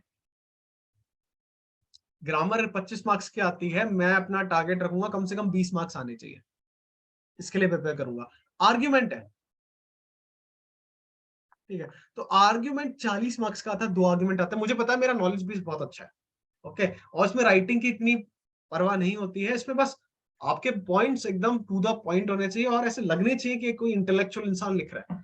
तो it is a more about information and knowledge, जो ज्यादा मैं डेवलप करने पे ध्यान दूंगा, तो ये मैं अपने बेसिक्स में रखूंगा। आर्ग्यूमेंट मतलब एक ही पिक्चर के 2 पार्ट लिखना, ठीक है, ये रियलाइज करना कि कोई परफेक्ट नहीं है, कोई भी चीज परफेक्ट नहीं होती है, तो आपको वैसे ही लिखना होता है, कोई चीज परफेक्ट नहीं है तो उसकी परफेक्शन से एक तरफ लिखनी होती है, और वो कहाँ गलत है वो आपको एक तरफ लिखना होता है। जैसे फादर के ऊपर आपको आर्गुमेंट लिखना है, फादर पे आर्गुमेंट लिखना है, तो फादर के अंदर उनके प्लस पॉइंट में क्या चला जाएगा, प्रोटेक्टिव, ओके, केयर, प्रोटेक्शन, ठीक है, सेल्फलेस, सेक्रीफाइस, देन और क्या लिख सकते हो आप, थर्ड, हार्ड वर्किंग, रिस्पॉन्सिबल, ये सारी चीजें हो गई। बाकी ड्रॉबैक्स सबके नहीं होते, कुछ के ड्रॉबैक्स रीजनिंग सेक्शन में, हाँ रीजनिंग का ही टाइप है, ठीक है, इसके में तो हाँ। अब ड्रॉबैक्स में आप क्या लिख सकते हो, कुछ के फादर अल्कोहलिक हो सकते हैं, ठीक है, अब्यूजिव हो सकते हैं। इसका मतलब अब्यूजिव डज नॉट मीन कि वो जो है वो प्रोटेक्टिव या केयर वाले नहीं होंगे, अब्यूजिव हो सकते हैं। देन तीसरा क्या हो सकता है, थोड़े ज्यादा ही स्ट्रिक्ट हो सकते हैं, ओके, आपकी लाइकिंग के हिसाब से। तो ये सारी चीजें हो सकती है, तो ये आपके हो गए प्रोज के अंदर या आपके कॉन्स के अंदर आ गया, that is what argument is. हर चीज के दो साइड होते हैं, गलत और सही, तो आपको सही भी लिखना होता है, गलत भी लिखना होता है, तो और समझाना होता है सही सही क्यों है, गलत गलत क्यों है, that is what argument is. तो आर्गुमेंट इज अ, और करंट अफेयर्स पे ज्यादा बेस्ड आते हैं, तो पापा नहीं आएगा आपके यहाँ पे, जो है करंट अफेयर्स पे ही आएगा, अभी हमने देखा था जैसे। तो आर्ग्यूमेंट 20-40 मार्क्स का आता है, तो मैं कहता हूँ नाना करते ढंग से लिख के आऊंगा, और नाना करते करते अगर वो मुझे बहुत इस पे टाइम दूंगा तो 20 मार्क्स भी दे दे 40 में से बहुत है। कितना हो गया, 50 मार्क्स का अभी तक मेरे पास टारगेट हो गया। 80 मार्क्स लेकर के आने हैं, फिर मुझे क्या 80 मार्क्स कहाँ से खींचूंगा मैं, जैसे रिपोर्ट राइटिंग है, रिपोर्ट राइटिंग के अंदर 2 रिपोर्ट आती है, मैं दोनों रिपोर्ट लिख करके आऊंगा ढंग से, मार्क्स चाहे वो मुझे 5 से 10 दे दे, मुझे कोई फर्क नहीं पड़ता, ओके। ऐसे मैं चारों के चारों लिखने की कोशिश करूंगा, सॉरी, ऐसे मैं चारों के चारों लिखने की कोशिश करूंगा। 80 मार्क्स का आता है, मरते मरते 20 नंबर दे दे बहुत है, ठीक है, ढंग से लिख के आऊंगा, लेकिन एक्सपेक्टेशंस को लो रखो, एफर्ट को हाई रखो, ठीक है। सो मरते मरते कोर्स नहीं बनाया जाता यार, टाइम भी तो होना चाहिए ना। एफ कैट कोर्स है, उसमें मुझे दिक्कत होती है कैलकुलेशन करने में लास्ट में, बिकॉज क्योंकि मेरा दिमाग पूरा पक जाता है सुबह से क्लासेस लेते लेते लेते लेते, फिर एफ कैट तक आता हूँ तो कैलकुलेशन मिस्टेक होने लग जाती है, दैट्स अ फैक्ट, चीजें पता है मेरे को भी, तो कहीं ना कहीं मैनेज तो करना पड़ता है ना, तो टाइम नहीं है हर चीज के लिए, ठीक है, इसलिए कोर्स वोर्स नहीं रखेंगे, इसका गाइड करेंगे। तो सस हमारी एक्सपेक्टेशन आपसे ही, स्ट्रेटेजी बहुत जबरदस्त है आपकी, स्ट्रेटेजी जबरदस्त है, तभी तुम्हें बैठा करके 1 घंटे ज्ञान दे रहा हूँ, क्योंकि मेरा टाइम भी प्रेशियस है, तुम्हारा भी प्रेशियस है, ठीक है, ये बात रख लो। नहीं यार, अभी देखते हैं चीजों को, फ्यूचर देखेंगे, ठीक है, money is no more a requirement. Girlfriend से भी बात करनी होती है, नहीं तपस्वी लोगों की गर्लफ्रेंड नहीं होती, ठीक है। तो दस क्या बोलते हैं इसे, हमने ये कर लिया, रिपोर्ट राइटिंग कर लिया, ऐसे कर लिया, ये सेक्शन, इसमें मार्क्स को बहुत कंजूसी से देते हैं, तो उतना ही एक्सपेक्टेशन रखो कंजूसी वाला, तो भी यहाँ से 30 मार्क्स आ गए, हमारा टारगेट तो पूरा हो, ठीक है।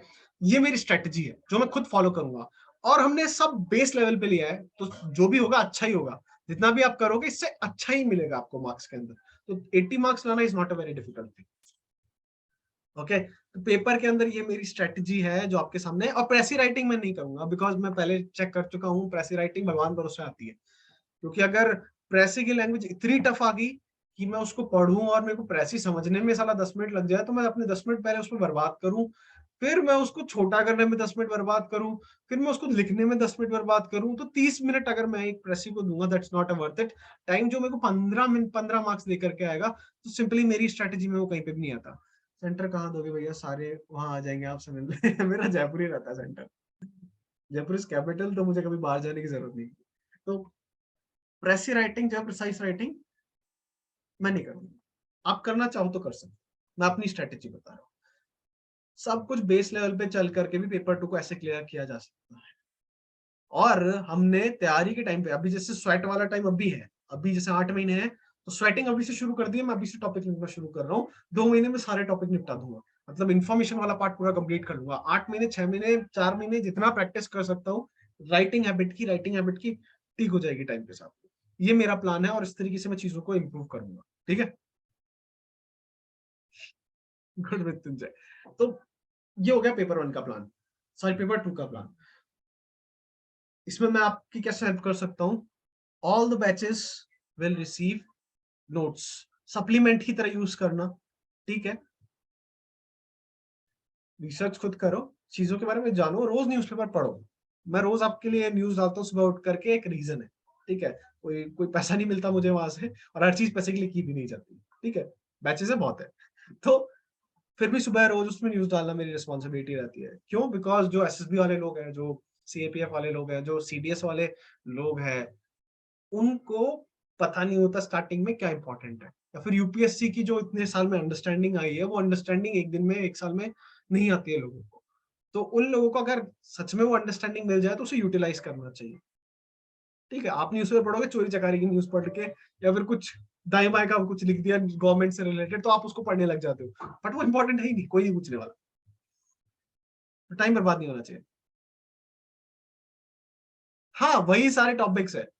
वो जो मैंने रिसेंट स्टोरी डाली थी ना, वो मैं अपनी ब्रेनस्टॉर्मिंग कर रहा था कि कितने टॉपिक्स जो है वो अभी चल रहे हैं लेटेस्ट एनवायरनमेंट के अंदर। तो मैं रोज न्यूज़पेपर पढ़ता हूँ, तो मुझे पता है क्या हो रहा है एनवायरनमेंट में, इंटरनेशनली क्या चल रहा है, और नेशनली क्या चल रहा है, सोशली क्या चल रहा है, ट्रांसजेंडर, एलजीबीटीक्यू, इस बार टॉपिक आएंगे, देख लेना एग्जाम के अंदर सीपीएफ में। एलजीबीटीक्यू के बारे में एक टॉपिक आएगा, या तो आर्गुमेंट में नहीं आएगा, रिपोर्ट में जरूर आ सकता है, एक ऐसे में आ सकता है, क्योंकि प्रोज एंड कॉन्स नहीं पूछेगा एलजीबीटीक्यू के, तो आर्गुमेंट नहीं बनेगा उसका। उसका बनेगा या तो ऐसे बनेगा, या उसका बनेगा दैट रिपोर्ट कि गवर्नमेंट ने अभी तक क्या क्या किया एलजीबीटीक्यू के लिए। वो टॉपिक जो है मैंने लिख दिया, लिस्ट आउट कर दिया। अब मैं जब प्रिपरेशन कर रहा हूँ, डेटा कलेक्शन कर रहा हूँ, मैं उस टॉपिक को जाकर के अपनी किताब के अंदर लिखूंगा, अपने नोट्स बनाऊंगा, तो मेरे पास उसका इन्फॉर्मेशन होगा एग्जाम्स के आने के पहले। और ऐसा ही होता है, पिछली बार मैंने टॉपिक्स दिए थे एग्जाम से पहले, सारे टॉपिक्स आए थे, सारे टॉपिक्स आए थे। ऐसा नहीं कि मैं भगवान था, बहुत सिंपल था। जो वो पूछ रहा है वो लेटेस्ट पूछ रहा है, जो मुझे पता है वो लेटेस्ट पता है, तो मैं जो बोलूंगा वो लेटेस्ट बोलूंगा। सिंपल सी चीज है, ठीक है? तो वो इसलिए मैच होता है।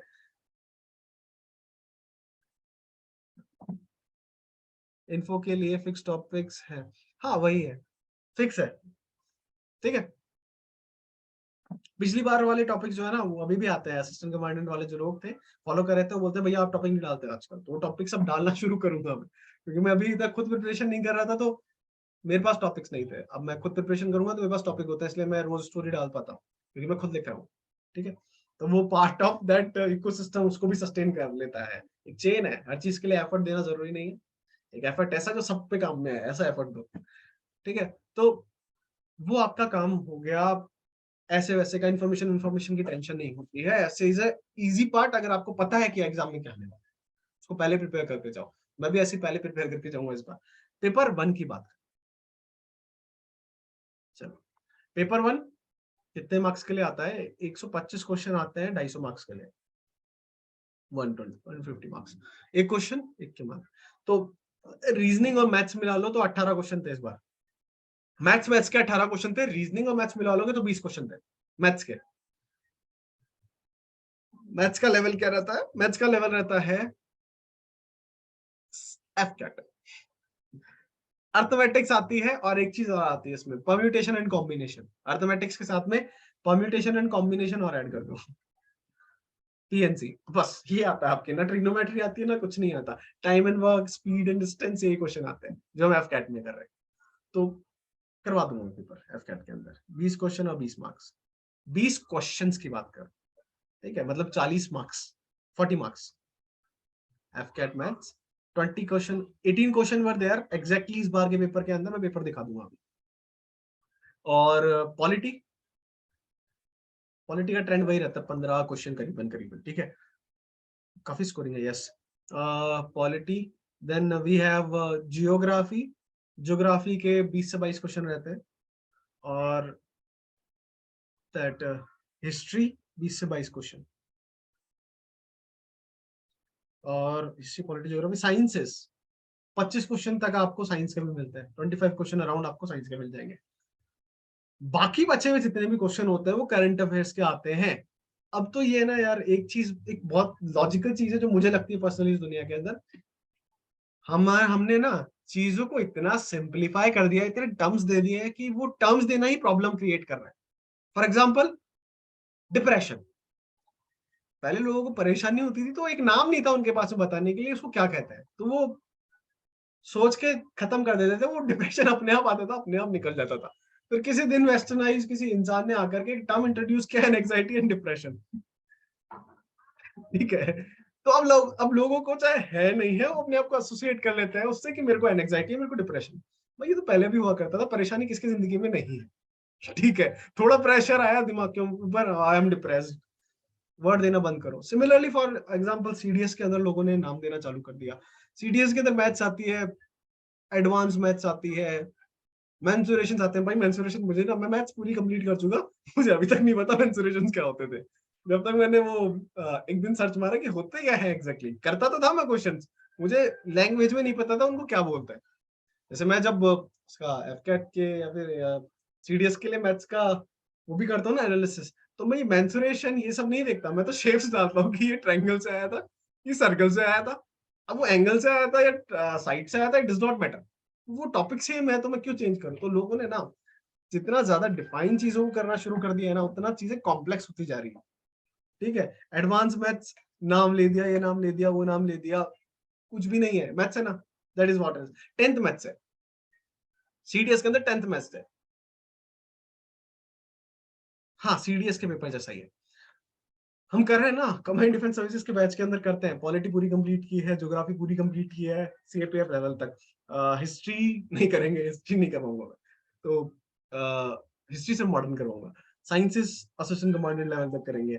करंट अफेयर्स मेजर पार्ट है यार, 30 से 35 क्वेश्चन हर साल आते हैं करंट अफेयर्स के। इसमें दो पार्ट होते हैं, एक तो होते हैं फैक्ट्स, एक होती है awareness. Okay, United nation security council क्या है, 30x30 क्या है, दैट कार्बन टैक्स क्या है, ये सब अवेयरनेस का पार्ट है। फैक्ट के अंदर क्या आते हैं, नोबेल प्राइज किसको मिला, जो डायरेक्ट फैक्ट्स है। कोई नया नेशनल पार्क जो है वो कहीं पे इनॉग्रेट किया गया, तो वो डायरेक्ट फैक्ट है, उसमें आपको इन्फॉर्मेशन का, नॉलेज का कुछ भी नहीं होता, समझने का कुछ भी नहीं होता। ठीक है, so that thing is totally, ये जो है ना फैक्ट पार्ट हो गया, ये एनालिसिस पार्ट हो गया। ये फैक्ट पार्ट जो है करंट अफेयर्स की फॉर्म में आपको मिलता है ना, जो वो फैक्ट पार्ट मिलता है। अवेयरनेस न्यूज़पेपर से, बाकी मैं जो ये रिसर्च कर रहा हूँ टॉपिक्स के लिए, इससे बिल्ड होती है अवेयरनेस।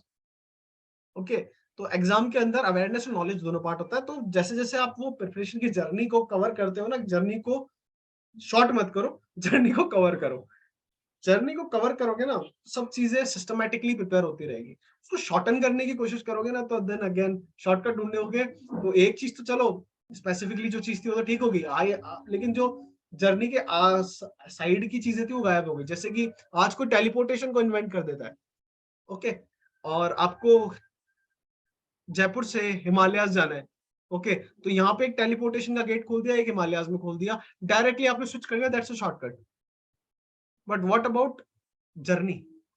ओके, जब आप आज जयपुर से हिमालय जाओगे, यू विल गो, आप ट्रेन स्टेशन जाओगे, लोगों से मिलोगे, ठीक है, यू विल सी एनवायरनमेंट, दो चार लोग आपको ट्रेन में मिलेंगे, उनकी लाइफ की जर्नी वो आपको बताएंगे, आपकी लाइफ की जर्नी आप उनको बताओगे। देन यू विल मीट, जहाँ आप नए शहर जाओगे वहां को थोड़ा एक्सप्लोर करोगे, बसेस पकड़ोगे, लोकल्स को मीट करोगे, उनसे बात करोगे, यहाँ जाना है, वहां जाना है, क्या करना है, क्या करना है, नहीं है। तो वो जो होता है ना experience part, that experience part will be vanished by the shortcut. Okay, जैसे फेसबुक आया, फेसबुक साइड की वी विल कनेक्ट फ्रेंड्स, ठीक है, तो शॉर्टन शॉर्टन कर दिया उसने बात को, you will send your message to friend, cancel out. पहले क्या होता था, कुछ भी दोस्त को कहना है जाके बताना पड़ता था, communication part was there, social, तो उसके साइड के जो फैक्टर्स थे वो गायब हो गए। ओके, जितना चीजों को, एक वो बोलता है पैराडॉक्स ऑफ रिवर्सिबिलिटी, उस पे काफी अच्छा एक आर्टिकल है, मैं अभी भेजूंगा। उसमें उसने कहा था कि the more you want a thing, the more the thing will go away from you.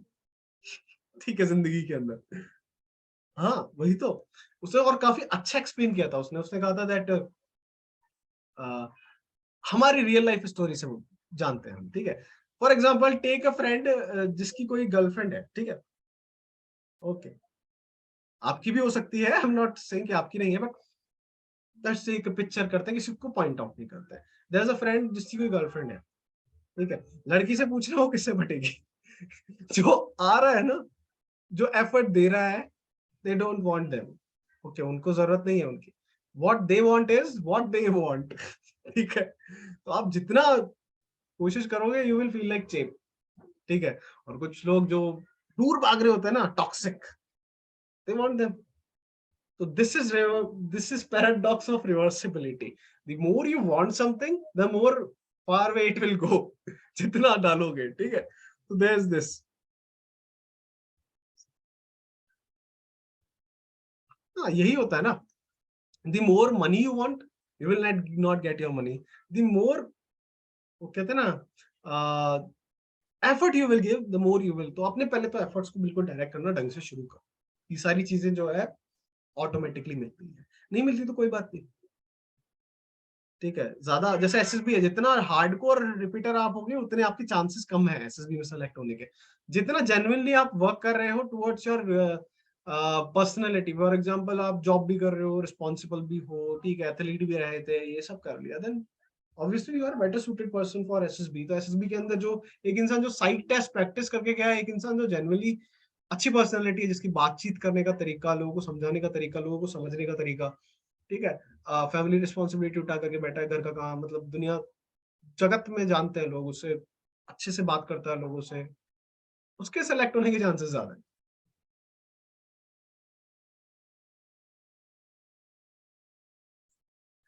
ठीक है, तो ये सारी चीजें होती है, यहाँ पे भी ऐसा ही होता है। तो हमारा जो टॉपिक है मेन उसी पे ले लेते हैं। पॉलिटी से स्टार्ट करते हैं, एम लक्ष्मीकांत। 15 क्वेश्चन आ जाएंगे। सीडीएस वालों को पता है कैसा है पेपर।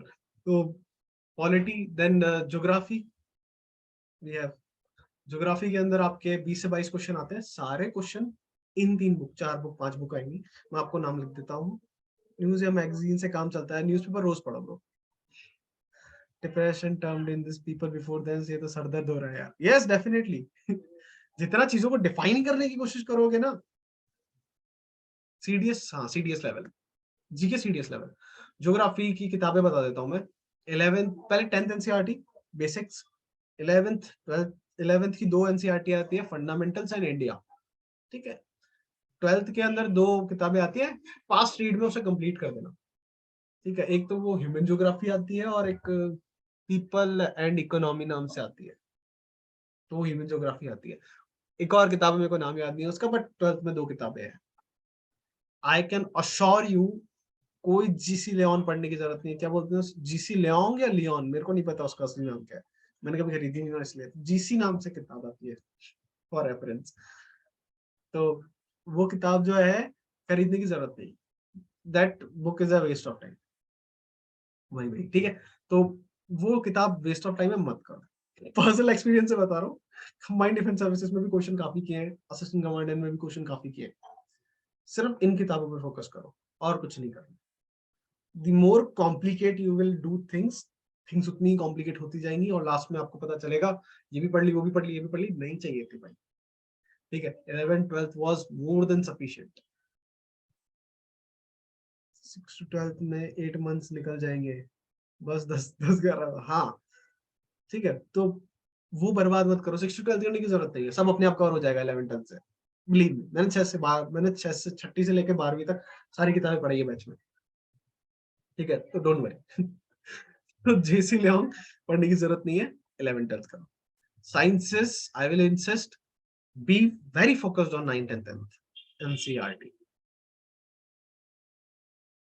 बाकी जैसे लोग हैं जो जिनके पास टाइम है और जॉब जॉब नहीं कर, पहली बात असिस्टेंट कमांडेंट के लिए ऐसे ही लोग क्लियर करते हैं जो जॉब नहीं कर रहे। भाई कंपटीशन का लेवल बहुत बढ़ चुका है।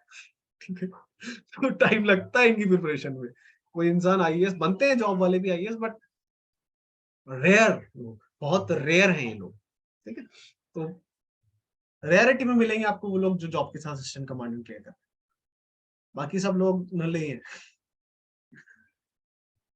तो वो जो है, क्योंकि टाइम मांगती है यार चीजें, नल्ला होना जरूरी नहीं, टाइम मांगती है चीजें। कुछ लोग जॉब छोड़ करके भी प्रिपरेशन करते हैं क्योंकि टाइम मांगती है चीजें। 6 to 9 एनसीईआरटी, 9th और 10th पढ़ोगे तो टाइम नहीं लगेगा क्या प्रिपेयर करने में, लगेगा ना। That is what it is, practicality में वो है चीज। कह देना कि जॉब के साथ में हो जाएगा, वो पुराने ब्रिगेडियर ब्रिगेडियर कहते हैं कि सीडीएस जॉब के साथ में क्लियर हो जाएगा। ठीक है, आखिर कंपटीशन का लेवल तो चेक करो एक बार। जब वो पास हुए थे तो 50 कट ऑफ थी हार्डली, और लोग देते भी नहीं थे। ठीक है, आज 107 है कट ऑफ ओटीए की।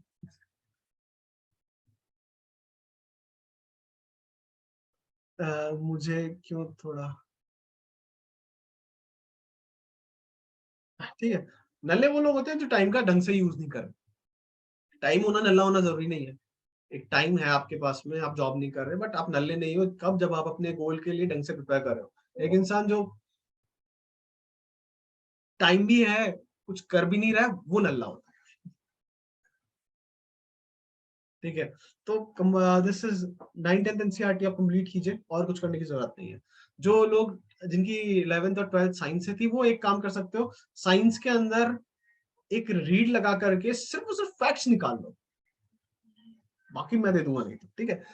मेरे लिखे हुए पड़े हैं, तो वो फैक्ट्स निकालने होते हैं। Science is complete, 9th 10th more than enough, नहीं तो छोड़ दो 9th 10th करके, और प्रीवियस ईयर क्वेश्चन प्रैक्टिस कर लेना।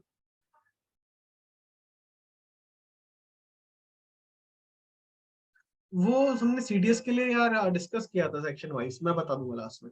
Polity, geography, sciences, current affairs कहा ना मैंने, दो पार्ट होते हैं। एक तो अवेयरनेस जो न्यूज़पेपर से ठीक होती है और रिसर्च से ठीक होती है, जैसे जैसे रिसर्च करोगे आपको नई चीजें पता लगेगी। एक फैक्ट्स, फैक्ट के लिए काफी सारी साइट है। जैसे कुछ स्टूडेंट मुझे बोलते हैं वो एक डिजायर टू लर्न है। जैसे मैं पर्सनली मैं आपको बताऊं तो करंट उसके लिए वो भी होती है, जीके टुडे भी अच्छा साइट है। एक वो जागरण जोश भी अच्छा साइट है। बट यहाँ पे जो क्वेश्चन आता है ना, वो आता है कि इंपॉर्टेंट क्या है। एक तो करंट अफेयर्स की इतनी लंबी शीट होती है, ठीक है, उसके अंदर 1000 करंट अफेयर होते हैं एक महीने के। 99% वेस्ट, 90% वेस्ट, 10% जो होता है वो मटेरियल होता है, और जो जिसने बनाई है उसको भी नहीं पता होता कि इंपॉर्टेंट क्या था। तो इसी यहाँ पे जो है इंपॉर्टेंट वाले करंट अफेयर्स में डाल देता हूँ सारे ग्रुप में, आपको जो मिल रहा है दैट इज वेरी सॉर्टेड, बिल्कुल कचरा साइड में हटा करके बनाए हुए करंट अफेयर्स है, शॉर्ट होते हैं। ठीक है, तो टाइम एफर्ट बचता है, टाइम और एफर्ट बचता है, और मैं भी बहुत मैक्सिमम लेवल पे लेके चलता हूँ चीजों को, कि अगर थोड़ा सा भी लग रहा है ना मुझे इंपॉर्टेंट है, मैं डाल दूंगा। मुझे ऐसा भी लग रहा है थोड़ा सा भी कि मुझे अगर ये है कि इसमें थोड़ा सा भी कुछ भी इंपॉर्टेंट नहीं है, तभी मैं हटाता हूँ चीजों को। अदरवाइज आई इंक्लूड, कुछ को तो मैं डिफाइन भी करता हूँ जो टर्म इंपॉर्टेंट है, और किसी पे तो लिख देता हूँ थोड़ा इसके बारे में और पढ़ो जा करके। ठीक है, तो वो इंपॉर्टेंट के हिसाब से, पर्सनल नॉलेज के हिसाब से। तो मेरे करंट अफेयर नोट्स में आपको सारे जितने भी हमारे बैचेस है सबको मिल रहे हैं। ठीक है, तो वो मिल जाएंगे आपको, लेकिन उसके साथ अवेयरनेस पार्ट को साथ साथ में रखो। मैथ्स एफकेट लेवल, मैं कैसे प्रैक्टिस करता हूँ एफकेट में, मैं तुम्हें बताता हूँ। मैंने क्या किया था मेरी मैथ्स प्रिपेयर करने के लिए। 10 साल के असिस्टेंट कमांडेंट के पेपर निकाले सीएपीएफ के। ठीक है, और सारे पेपर हाथ से किए मैंने, मैथ्स के सारे क्वेश्चंस, और एक किताब नहीं उठाई, कोई आरडी नहीं उठाई, कोई मेरे पास किताब है भी नहीं। तो मैं बताऊं तो एक किताब है मेरे पास में मैथ्स की, मैथ्स की नहीं है, मैंने ऐसी खरीद ली थी स्टार्टिंग के अंदर, वो पाथफाइंडर आती है ना वो। उसके अलावा मैथ्स की एक किताब नहीं है मेरे पास में, एक किताब नहीं है मेरे पास में। ना आर डी शर्मा है, ना आर एस वो क्या होता है, आर एस अग्रवाल, वो भी नहीं है, और तीसरी कोई किताब भी नहीं है। जरूरत नहीं पड़ी, कर करके चीजें सीख ली, ये हाँ ये कॉन्सेप्ट है, ओके ये कॉन्सेप्ट है, ये अच्छा ट्रायंगल के अंदर ये ज्यादा क्वेश्चन आता है, ये वो आता है, ये आता है वो आता है, इसलिए बैच चालू हुआ। ठीक है, पहले खुद निकाले फिर बैच चालू किया था। तो वो कॉन्सेप्ट्स है, वो एक जगह पे डिफाइन कर ले, that is what it is. तो मैथ्स के लिए मैं सिर्फ 10 साल की पिछली बार पेपर करके गया था, मेरा स्कोर बताता हूँ, 18 में से 17 क्वेश्चन ठीक थे। एक क्वेश्चन मेरी ही गलती से खराब था, ऐसा नहीं मुझे आता नहीं, वो कहते हैं ना कभी कभी ओवर कॉन्फिडेंस के अंदर इंसान गलत टिक कर आता है, वो बस, बाकी ठीक थे। नहीं, हार्ड कॉपी नहीं मिलता है जागरण जोश का, ऑनलाइन निकालना पड़ेगा। तो मैथ्स का ये हो गया, आपको आपको जरूरत नहीं है, सब सारे सोर्सेज जीके टुडे जागरण जोशी सब स्टैंडर्ड है, तभी आपके करंट अफेयर बने। और अवेयरनेस वाला पार्ट भी उसमें एडेड है, ट्राई कर लेना। हिस्ट्री पे आता है, हिस्ट्री 6 to 12 ही करनी पड़ेगी। 6 के अंदर आपके एंशियंट आती है, 7th के अंदर आपके मिडिएवल आती है, 8th के अंदर आपके मॉडर्न आती है, फिर 9th और 10th इंटरनेशनल चली जाती है, छोड़ो से वर्ल्ड बोलते हैं जिसे। और फिर आप 11th 12th में आओगे तो 3 किताबें आती है, our past one, our past second and our past third. Ancient, medieval and modern. तो मॉडर्न हिस्ट्री की 2 किताबें होती है, 8th की एनसीईआरटी और 12th की थर्ड पार्ट। ओके, तो वो जो है वो पार्ट होता है। मैं आपको कहूंगा कि हिस्ट्री के लिए कोई एडिशनल किताब मत खरीदो, पर्सनल एक्सपीरियंस से बोल रहा हूँ। कोई भी एडिशनल किताब अगर आप पढ़ोगे वो टाइम वेस्ट है। आपने अगर मेरे पास पढ़ी है ये स्पेक्ट्रम मॉडर्न इंडिया की, बिपिन चंद्रा भी पढ़ी है, दोनों पढ़ी है मैंने, ठीक है। बोल ही रहा, सच में पढ़ी, दिखाता हूँ। ओके, ये है बिपिन चंद्रा और ये है स्पेक्ट्रम, दोनों किताबें पढ़ी है मैंने। अगर आप मुझसे पूछो कि इसकी वैल्यू टू क्या बोलते हैं उससे, रोटी आती है या नहीं आती, मतलब पढ़ने के बाद में कुछ हो पाते हैं या नहीं हो पाते, नहीं होते, ठीक है। नहीं होती है, टाइम वेस्ट है। एडिशनल बुक हिस्ट्री में यूज करना is a waste of time. Personal experience से बताता हूँ कि 20 क्वेश्चन आते हैं ना, 8 से 9 क्वेश्चन आपको एनसीईआरटी बेस्ड आते हैं। तो कुछ मत करो, 6 से 12 तक एनसीईआरटी जो आपका बेस है, और एक एक रिसेंट क्वेश्चन और उसमें से आता है, आर्ट एंड कल्चर के क्वेश्चन आते हैं 11th में से। तो वो आर्ट एंड कल्चर की जो एनसीईआरटी है, बाकी की जो एनसीईआरटीज है, इनको घोट करके पी जाओ। अगर आपको मॉडर्न हिस्ट्री करनी है, करो, असिस्टेंट कमांडेंट के लिए करो, सीडीएस के लिए मत करना। तो वो आप घोट करके पी सकते हो। बाकी जो बैचेस है उनको मैं नोट्स प्रोवाइड करवा दूंगा, मेरे जो मैं बनाए हुए हैं, कम से कम 10-15 बार मैंने वो भी याद कर रखी है, ज्यादा ही कर ली होगी यार, हिस्ट्री की किताब मैंने पढ़ रखी 10 से 15 बार, नोट्स बनाए हुए, सब बनाया हुआ है प्रॉपरली। नोट में कैसे बनाता हूँ तुम्हें पता ही है, बुक में ही हाईलाइट करता हूँ, तो वो जो है मिल जाता है। बुद्धिज्म आता है, कुछ टॉपिक्स आते ही हैं, एनसीईआरटी बेस्ड आता है। तो geography, sciences, current affairs, maths, reasoning, ये सब कंप्लीट हो गया, तो यही आपका पेपर आता है टोटल, और कुछ भी नहीं आता टोटलिटी में। रिवीजन इज बहुत गलत मिथ, हमें कभी इसलिए सिखाया नहीं याद कैसे की जाती है चीजें, ठीक है। चल लास्ट इकोनॉमिक्स पूछ गया, इकोनॉमिक्स को गोली मारो। इकोनॉमिक्स मत करके जाना। दो, अगर करना भी है तो ये दो पतली किताबें आती है, एक तो माइक्रो इकोनॉमिक्स और एक मैक्रो इकोनॉमिक्स 12th की, इसके अलावा मत करना। क्वेश्चन इनमें से आते हैं, दो दो या तीन क्वेश्चन मिल जाएंगे आपको, दोनों किताब पढ़ लोगे तो। जितने बाकी क्वेश्चंस आते हैं इकोनॉमिक्स के, वो करंट अफेयर्स में से आते हैं, जैसे इन्फ्लेशन, ये सारी चीजें पूछता है। करंट इकोनॉमिक्स में क्या चल रहा है, तो डायरेक्टली करंट ही पढ़ लो ना सर, क्यों फालतू में इकोनॉमिक्स में जा रहे हो। इस बार तो क्वेश्चन भी नहीं था एग्जाम में ना, टाइम वेस्ट, हिस्ट्री से time waste for combined defence services, batches में भी नहीं करवाते, ठीक है। मॉडर्न हिस्ट्री के अलावा सबको मना कर रखा, कुछ नहीं पढ़ना। और मॉडर्न हिस्ट्री भी उनको पढ़ाना है जिनको हिस्ट्री पढ़ने की खुजली है, that's the proper word to use, okay. जिनको खुजली है सिर्फ उनके लिए पढ़ाई जाती है। मुझे कोई शौक नहीं है टाइम वेस्ट करवाने का लोगों का, और लास्ट में वो, और ज्यादा नहीं पढ़ाऊंगा, 5 दिन के अंदर मॉडर्न हिस्ट्री कंप्लीट हो जाएगी। कहानी है मॉडर्न हिस्ट्री, उसमें से चीजें डिटेल याद रखोगे उससे अच्छा यार ज्योग्राफी, पॉलिटी, साइंसेस के अंदर डिटेल्स याद करने में थोड़ा ज्यादा रिवीजन दो, बेटर है।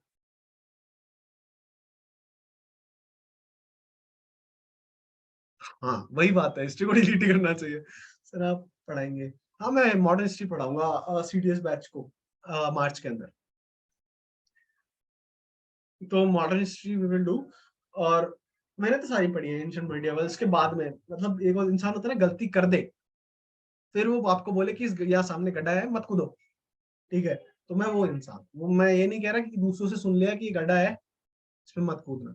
मैं कूद करके चेक करके आया हूँ कि हाँ ये गड्ढा ही था, ठीक है। उसके बाद में मैंने बाहर निकल करके लोगों को बताया नहीं ये गड्ढा है, निकलो साइड से, यहाँ मत जाओ। तो वो वाली बात है, ठीक है। फर्स्ट हैंड एक्सपीरियंस है, सेकंड हैंड नहीं दे रहा हूँ। तो बिलीव इन मी, उसके लिए मत करना। हाँ, तो भरोसा नहीं है तो कूद जाना। ठीक है, कहते हैं ना वो क्या होता है, अक्ल जो है ना, बादाम खाने से नहीं आती है, ठोकर खाने से आती है। ठोकर खाओ, खुद के हिसाब की ठोकर खाओ, कोई प्रॉब्लम नहीं होती, that's also a part of journey.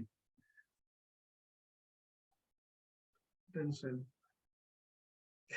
Canyon था गॉड में, आप जो भी है, but you will realise it. आप या तो मतलब आई व्हेन यू, हम कहते हैं ना कि इस जगह ये प्लग है, इसमें अंगुली मत करो, तो बच्चा सुनेगा नहीं जब तक उसको करंट नहीं आएगा। तो इसका मतलब ये नहीं आप बच्चे को उस तरफ जाने मत, तो जाने दो, बट उसको बता दो कि इसमें करंट आएगा, ताकि जब वो अंगुली डाले तो उसे ये तो समझ आया कि बाप सही कह रहा था, अंगुली नहीं डाल दी है। तो उतना तो रहना चाहिए, ठीक है। उतना उतना वही तो है, जर्नी है, जर्नी में इससे ही सीखते हैं इंसान, ठीक है। लोग गलती करते हैं, लोगों की बातें नहीं भी सुनते, एक्सपीरियंस किसी का नहीं लेते हैं, अपनी गलती करते हैं, तो वो इंसान गलत नहीं है जो किसी की बात नहीं सुन रहा है। He is also good, he is learning from his example, but question is आप कितनी गलतियां कर सकते हो, आप कितना अफोर्ड कर सकते हो गलतियां करना। जैसे सीडीएस के लिए प्रिपरेशन तो सेल्फ भी की जा सकती है, नो डाउट मैंने की है, बट आप कितना सेक्रीफाइस दे सकते हो, आप कितना परसेंट रिस्क ले सकते हो, आप कितना गलती कर सकते हो, वो सारी चीजें जो है ना वो इम्पोर्टेंट होती है। क्या इम्पोर्टेंट है, गलतियां करना ज्यादा इम्पोर्टेंट है सीडीएस क्लियर करना? चॉइस आपको लेनी होती है वहां पे, ठीक है। इसीलिए और इट्स अ लॉन्ग जर्नी, बहुत शॉर्ट करनी पड़ती है जर्नी को भी, ठीक है। पूरा पेज ही जो हमारा है, पूरा कॉन्सेप्ट ही चीजों को रियलिटी में शॉर्ट करना है कि करना क्या होता है। स्पून फीडिंग नहीं है, कोई नोट्स नहीं बेच रहा, कुछ भी नहीं कर रहा। अरे बस मैं किसी को अपने नोट्स देता भी नहीं, सोल्ड नहीं करता, ठीक है। तो बैचेस को भी प्रोवाइड की जाती है क्योंकि उनको उनकी वैल्यू है, उनको पूरा पढ़ाया जाता है एनसीईआरटी, उसके बाद भी दिए जाते हैं, दैट इज वाई, ठीक है। तो ये आपका होता है पेपर 1। पेपर 1 के अंदर मेरा क्या रहता है टारगेट, सिंपली मैं बताता हूँ। I will focus more on polity. मेरा 100% स्कोर था पिछली बार, मतलब एक भी क्वेश्चन गलत नहीं था। एक क्वेश्चन गलत था बट वो मेरी बुक के अंदर डेटा गलत था इसलिए, नहीं तो नहीं गलत था। सेल्फ में बहुत बवाल होता है, हाँ होता है, चीजें समझनी पड़ती है ना यार, खुद हर कोई नहीं कर पाता है। Every person is different. बहुत लोग कर लेते हैं सेल्फ में, काफी नहीं कर पाते, बट इसका मतलब ये नहीं वो ऑफिसर नहीं बन सकते। +1। पॉलिटी के अंदर एक क्वेश्चन जो था वो मेरा गलत इसलिए हुआ था बिकॉज मेरी बुक में डेटा गलत था, नहीं तो मेरा 100% स्कोर था पॉलिटी में, सारे क्वेश्चन राइट जितने भी थे। ज्योग्राफी के अंदर मेरा स्कोर था अराउंड 20 क्वेश्चन थे ना, 20 में से 16 क्वेश्चन ठीक थे ज्योग्राफी के अंदर। देन एग्जैक्टली मुझे नहीं पता, पर हाँ रेशो बता रहा हूँ मैं तुम्हें, इतने थे तो इतने होंगे ठीक। साइंसेस में मैंने थोड़ा सा बवाल कर दिया था, मतलब 25 क्वेश्चन थे ना, तो मेरे 20 करीबन ठीक थे, मैं और करके आ सकता था ठीक, बट थोड़ा सा गड़बड़ कर दिया था मैंने अपने एंड पे, वो तो ठीक है। नेगेटिव होता है -1 एक क्वेश्चन गलत करने के, तो सॉरी -1 नहीं होता, कितना होता है इसमें negative marking? 1/3, 1/3 is negative marking, तो अगर 2 मार्क्स का है ना तो 0.66 मार्क्स। ओके। तो पॉलिटी, ज्योग्राफी, साइंसेस हो गया हमारा, करंट अफेयर्स। एक चीज जो मैं पिछली बार थोड़ा कम करके गया था फोकस, वो था करंट अफेयर सेक्शन। मतलब मैं पहले नोट्स बना दिया करता था, लेकिन एकदम से नोट्स बनाता था, 1 महीने में सारे नोट्स खत्म कर देता था, 8 के 8 महीनों के। पर अब मैं ऐसा नहीं कर रहा, अब मैं महीने महीने में हर चीज को एनालाइज करते हुए जा रहा हूँ। तो करंट अफेयर्स में 30-35 क्वेश्चन आते हैं ना, पिछली बार मैंने इसमें से एक्सट्रैक्ट किए थे शायद 22-23 क्वेश्चन एक्सट्रैक्ट किए थे मैंने इसमें से, 20-22 क्वेश्चन एक्सट्रैक्ट किए थे। इस बार मेरा टारगेट है कि मैं इसमें ना करंट अफेयर्स में 30 क्वेश्चन करीबन एक्सट्रैक्ट कर लूं। मतलब इतना होना चाहिए एग्जाम में बैठते टाइम मेरे पास नॉलेज की कब कहाँ पे क्या इवेंट हुआ था और क्यों हुआ था, सब चीजें मुझे पता होनी चाहिए करंट अफेयर्स के एनवायरमेंट से। तो वो तो मैं बेसिक बिल्कुल रगड़ के पकड़ के बैठा हूँ सुबह सुबह 2 घंटे, ठीक है। राइटिंग एंड अवेयरनेस पार्ट, तो करंट अफेयर्स वो सब मेरा हो जाएगा। इस बार ज्यादा फोकस है इस पे, काफी सारे सोर्सेज, एक दो सोर्सेज नहीं, जितने मुझे पता है ना सारे पढ़ के जाऊंगा। और नोट्स बनाऊंगा ना तो वो आपके लिए भी बनाऊंगा, तो आपको भी सेम दूंगा। Polity, geography, sciences, current affairs. और हिस्ट्री में मैं सिर्फ जो है एनसीईआरटी करूंगा। वो भी करने क्या है, रिवाइज मारना है। चीजें तो सारी पढ़ी हुई है, नोट सारे बने हुए पड़े हैं, कहाँ से क्या आ चुका है, कहाँ से क्या आएगा वो भी पता ही है, तो एनसीईआरटी नोट्स। 9 क्वेश्चन तक का ही टारगेट है, इसमें मेरा ज्यादा टारगेट नहीं है। 20 में से आता है तो ठीक है, नहीं आता है तो मैं हेविली डिपेंडेंट नहीं है। मैथ्स में सारे क्वेश्चन करने हैं, मैथ्स हो जाएगी मेरे से, सारे क्वेश्चन हो जाते हैं, पिछली बार भी हो गए थे। डिजायर टू लर्न के लिए कैसा है, मैंने कभी नहीं लिया desire to learn, I don't know, but हो सकता है अच्छा है, नहीं हो आई डोंट नो। हो तो मुझे भी शेयर कर देना। मैं भी पढ़ लूंगा, कोई हम तो है नहीं, मैं चेक कर लूंगा क्या इंपॉर्टेंट है क्या नहीं है। शानदार, चलो ठीक है, मैं एक बार देखता हूँ, मैं पे करके ले लूंगा, सब मैं बांट दूँ। नहीं यार, उससे उसका बिजनेस डाउन होगा, देखते हैं। तो जहां से नॉलेज मिले लेगा। मैथ्स जो है वो, जो मैं मैथ्स में बहुत अच्छा हूँ, तो मैथ्स कोई प्रॉब्लम नहीं आएगी। ओपन है इंस्टा पे, पेड नहीं है वो, मेरे साथ पेड भी होना चाहिए वो। ओपन पेज है, चलो चेक करते हैं, अगर अच्छा होगा तो डेफिनेटली, कोई हार्म नहीं है किसी को, कोई नई चीज, कोई नया सोर्स पता लगाने में कोई हार्म नहीं। अनपेड है, तो ओपन है वो। ओके आई विल चेक, मैं अपने एंड पे चेक करूंगा, मैंने कभी बनाया नहीं ना वहां से, तो ट्रस्ट करने पे भी टाइम लगेगा, पर चेक करूंगा कैसा सोर्स है वो, अच्छा मिलेगा तो गुड, बाकी मेरी और हेल्प हो जाएगी और आपकी भी, ठीक है। तो maths we will do that, maths तो 100% क्वेश्चन, बस इतना ही टारगेट रखना है। ये बहुत अच्छा टारगेट है, 120 निकाल, मतलब ये 160 तक भी पहुंचा देता है, 150 प्लस निकाल देगा ये मेरे लिए, इतना ही टारगेट है इससे। तो पेपर वन का टारगेट मेरा ऐसा कुछ रहता है, ठीक है। इकोनॉमिक्स एक रीड दूंगा मैं, उससे ज्यादा रीड नहीं दूंगा, टाइम वेस्ट है। एक दो क्वेश्चन के लिए कितना पढ़े यार उसको, इससे अच्छा तो बाकी जो है उसको पॉलिश करूंगा ना, मैथ्स, हिस्ट्री, करंट अफेयर्स पे इन पे करूंगा, वैसे भी टाइम बहुत कम मिलता है, बैचेस लेने होते हैं, ये सब करना होता है। बैचेस तो मेरे अप्रैल तक ही है, मार्च अप्रैल तक, तो उसके बाद से फिर मेरे पास टाइम ही टाइम होगा। एक फिर एफकेट मैथ्स के बैच नहीं रखेंगे, फिर सब ओटी बैच चलेगा, जो हमारा स्टैंडर्ड है भैया वो ऐसा ही है, क्या जो भी कुछ, एक सेकेंड। तो इतना है आपका, इससे आपका ना दोनों पेपर में स्कोर अच्छा निकल आएगा। तो हमने पेपर टू को भी अच्छे से डिस्कस किया है, पेपर वन को भी। मोस्ट इन्फॉर्मेटिव सोर्स में से एक है ये वीडियो, जो यूट्यूब पे जाएगा। सही बता रहा हूँ मैं, कोई कुछ भी नहीं बताता यार, मतलब सीन की सब ना, ये कर लो, वो कर लो, वो कर लो, वो कर लो, कोई नहीं बताएगा कि क्या करना है, एग्जैक्टली क्या करना होता है, क्या किया उन्होंने। हार्डशिप, कांटों के बिस्तर पे सोए थे, लट्टू फूट गए थे, क्या बोलते हैं उसे, लाइट चली गई थी, सब बोलते हैं, ठीक है। कोई बताता ही नहीं कि करना क्या था, मैंने कैसे किया। पूरा नॉलेज है, पेज है, फ्री है, ले लो। तो ये वैसे भी यूट्यूब पे जा रहा है वीडियो। तो पेपर वन हमने पूरा अच्छे से डिस्कस किया, पेपर टू भी डिस्कस्ड थॉरोली। मेरा प्लान क्या है, ओके, इसमें कंफर्म रिजल्ट है मेरे पास में, इसमें मेरे पास अभी रिजल्ट नहीं है, ठीक है। तो इसमें मैं अपना प्लान बता सकता हूँ, मैं आपको गारंटी नहीं दे सकता। इसमें पेपर वन में मैं आपको गारंटी दे सकता हूँ, ऐसे ही करो। सोल्ड कर रहे हैं लोग, पैसे बना रहे हैं, हाँ होता है, पैसे बनते हैं bro। मेरे कमेंट भी शो होंगे क्या? हाँ, सबके कमेंट शो होंगे, ठीक है। ना यहाँ पे नहीं होंगे, मतलब जो जूम में आप कमेंट करते हो वो नहीं चाहते हैं आगे, ठीक है। तो पेपर वन भी डिस्कस, पेपर टू भी डिस्कस, कैसा करेंगे, क्या करेंगे, क्या हेल्प मैं आपकी कर सकता हूँ, सब मैंने आपको बताया। स्पीड विद द पेज, मतलब स्पून फीडिंग पे तो हम वैसे विश्वास नहीं रखते, बट सप्लीमेंट हम जरूर करेंगे चीजों को, ठीक है, अपना खुद का करो। वायरल तो वायरल हो सकते थे, पर जूम पे, मतलब रिकॉर्डिंग के अंदर आप लोगों के कमेंट्स नहीं आते। चलो ठीक है, so that's the end of today session. We will meet on our, हाँ एक्सपोज बोलते हैं, वायरल नहीं बोलते हैं। तो we will meet on our respective classes, एफकेट के जो लोग हमसे एफकेट से, सीडीएस वालों को सीडीएस में मिलेंगे, ठीक है। किसी को एक सेकंड में पॉज कर देता हूँ वीडियो, डिस्कस